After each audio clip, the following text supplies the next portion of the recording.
Добро вечер и благослов Божи се разбира, почитувани слушатели, сите оние кои што ова вечер ја слушате емисијата Гласот на вистината. Навистина мене ми е уште еднаш се разбира мило и драго да можеме заедно да бидеме и да го слушаме неговиот се разбира глас Божи. Всушност, Библијата ни открива дека Бог ги сака сите оние кои што го слушаат неговиот глас. Затоа, Библијата исто така ги нарекува луѓе кои се благоразумни, луѓе кои си градат куќа на камен. Затоа ни зборува и Новиот Завет. Ни зборува и Господ Исус Христос. Зборуваме, се разбере, за многу важна тема. Зошто Библијата е напишано? Може би постојат повеќе одговори, но јас се трудам со Божја помош, преку инспирацијата на Духот Свети, преку Словото на нашиот Господ и Спасител, да дадам одговори на сите овие поставени прашања. Зошто Библијата е се уште актуелна како книга? Иако е можеби најстарата книга, но сепак таа е најактуелната книга. Зошто Библијата е напишана? Можеби е многу битно и многу важно овоа прашање.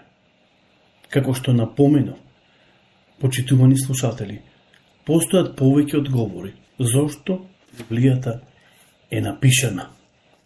Кога ќе го читаме Словото Господово, кога ќе читаме Библијата, таа има одговор и на оваа прашање. Зошто Библијата е напишана? Ке прочитаме од книгата на пророкот Амос, 11-та глава, всушност 8-та глава, 11 стих, и еве што таму ни е запишано преку Словото на нашиот Господ и Спасител. Ете, настануваат дни, вели Господ Бог, кога ќе испратам на земјата глад, не глад за леп, не жет за вода, туку жет за слушање на Господовите зборови. Затоа ова вечер имаме посебна привилегија да го слушаме зборот Божи, кој што е жив, преку емисијата се разбира гласот на вистината. Зошто е напишана, како што реков, Библијата? Иако е таа најактуелна книга, меѓутоа се поставува прашање: која е целта за да таа биде напишана и испратена до сите луѓе? Внимавајте, почитувани слушатели, не постојат одредена група на луѓе кои имаат право да ја читаат Библијата. Кога ќе видиме наназад, ќе видиме дека историјата ни зборува дека одредена група на луѓе имале право да ја читаат Библијата. Но подоцна Мартин Лутер ја превел Библијата и сватил дека секој има право да ја чита Библијата.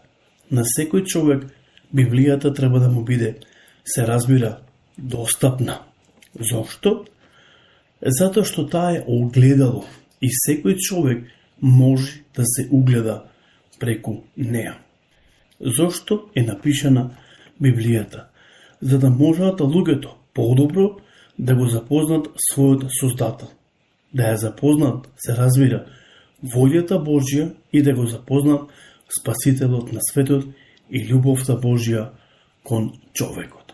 Еве зошто е напишана Библијата. Всушност, преку Библијата ние го откриваме Бог, го гледаме неговиот карактер, ја гледаме љубовта Божја кон нас или кон човекот. Но исто така, во Библијата е напишан или запишан планот Божи кој е совршен за човекот. Дека Бог има намера да го врати човекот во таа првобитна состојба и да му ги врати сите драгоцени можности и привилегии, се разбира, кој човекот ги изгуби. Со падот на човекот изгуби многу драгоцени прилики и можности. Што е многу битно, човекот го изгуби животот вечен. И затоа му е потребен Спасител, кој ќе го врати во таа првобитна, се разбира, состојба. Зато е напишана Библијата. Секој човек може да се види, Зошто зборуваме? Затоа што напоменавме дека Библијата е огледало.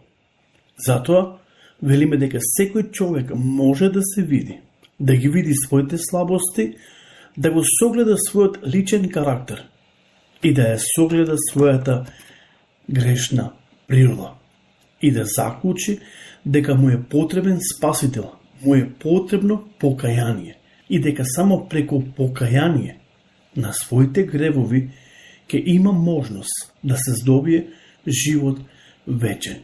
Преку Исуса Христа се разбира нашиот Господ и Спасител.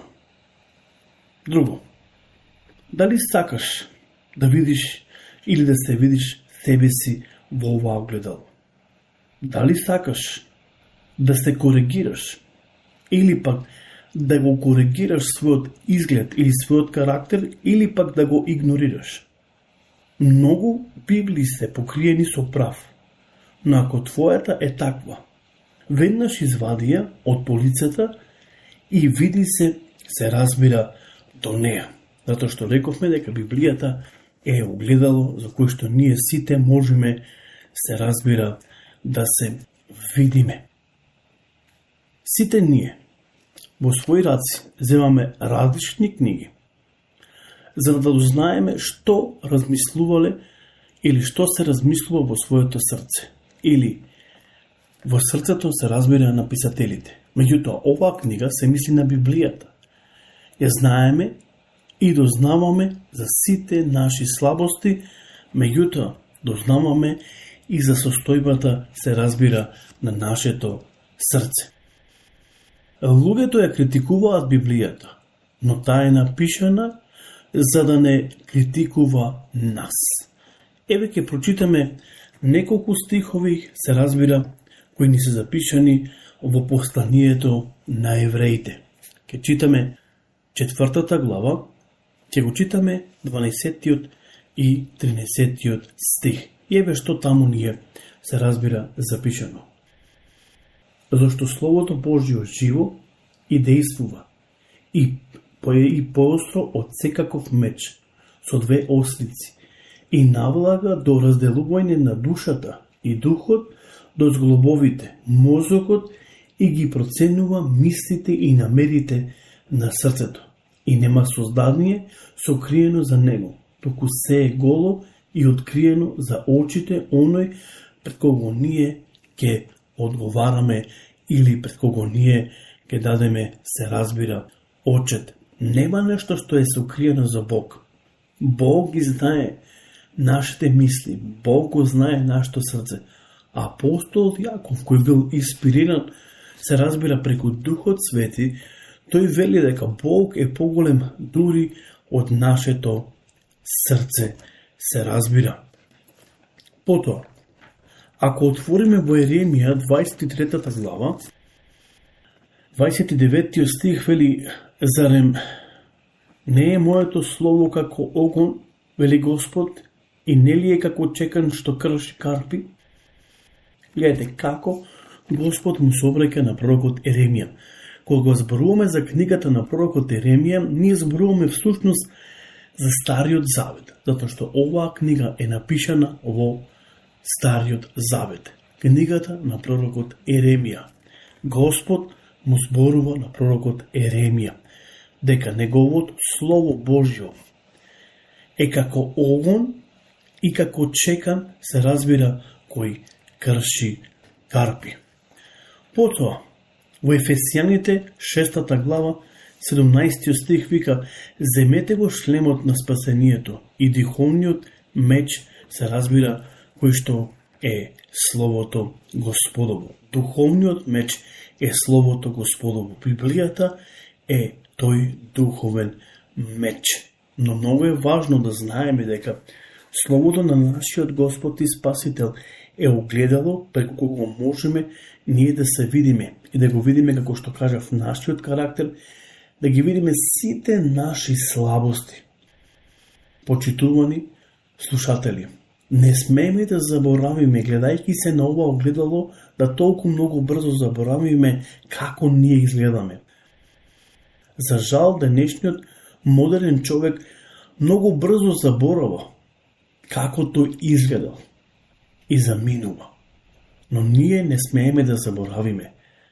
Затоа, ако сакаме да видиме и да се видиме, да ја видиме нашата состојба, многу е важно да го читаме Словото Господово, да ја читаме, се разбира, Библијата.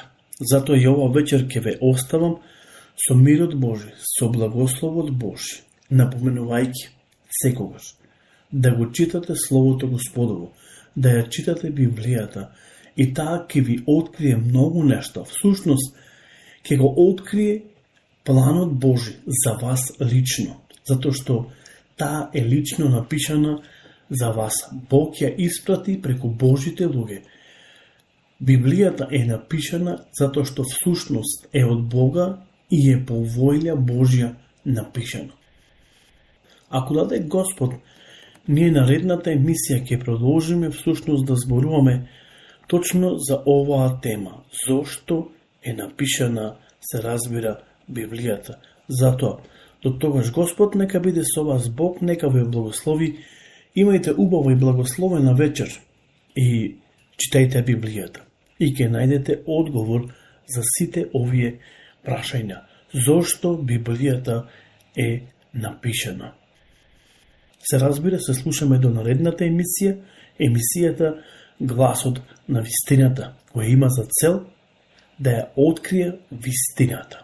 Затоа што клучот на вистината е само во Светото Писмо или во рацете на живиот Бог. Пријатна вечер уште еднаш и Господ нека биде со вас. Нека ве благослови. Нека тој преку Духот Свети ви помогне, ве инспирира да можете да го читате Словото Господово. Почитувани слушатели, оставете ги на страна социјалните мрежи, затоа што тие не можат да влеват во вашиот живот благослов и не можете преку нив да отпочнете еден нов живот. Потребно е да го читате Словото Господово. Не да гледате проповеди, да слушате многу други емисии. Меѓутоа, многу е битно и важно да го слушате зборот Божи и да бидете осетливи на оно што Господ ви зборува. Затоа што тој кога ви зборува, тој има за цел да ве уреди, да ве среди, да ви помогне и да ве благослови. И не само вас, туку и вашето семејство. Имајте добра ноќ и се разбира, Господ нека биде со сите вас. Се слушаме на наредната емисија, емисијата Гласот на вистината. Пријатно.